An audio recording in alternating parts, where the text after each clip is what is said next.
കുണ്ടറയിൽ UDF കേന്ദ്ര തെരഞ്ഞെടുപ്പ് committee office ഉദ്ഘാടനം ചെയ്തു. PC വിഷ്ണുനാഥിന്റെ തെരഞ്ഞെടുപ്പ് പ്രചരണാർത്ഥമാണ് ഓഫീസ് ആരംഭിച്ചത്. UDF സ്ഥാനാർത്ഥി PC വിഷ്ണുനാഥിന്റെ കേന്ദ്ര ഇലക്ഷൻ കമ്മിറ്റി ഓഫീസാണ് ഉദ്ഘാടനം ചെയ്തത്.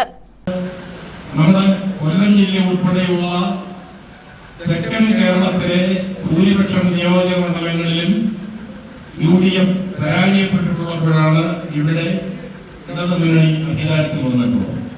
അപ്പോൾ ഈ തെരഞ്ഞെടുപ്പിൽ തീർച്ചയായും കൊല്ലം ഉൾപ്പെടെ നമ്മുടെ ദക്ഷിണ കേരളത്തിലെ ബഹുഭൂരിപക്ഷം നിയോജക മണ്ഡലങ്ങളിലും UDF ഇടതുമുന്നണിയെ തൂത്തെറിഞ്ഞുകൊണ്ട് വിജയിക്കുമോ. അതുകൊണ്ടാണ് പ്രതിപക്ഷ നേതാവ് 100 സീറ്റുകൾ കരസ്ഥമാക്കിക്കൊണ്ട് UDF അധികാരത്തിൽ വരുമെന്ന് ആഹ്വാനം ചെയ്തു.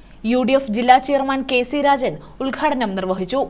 UDF കുണ്ടറ നിയോജക മണ്ഡലം ചെയർമാൻ കുരിപ്പള്ളി സലീം അധ്യക്ഷത വഹിച്ചു.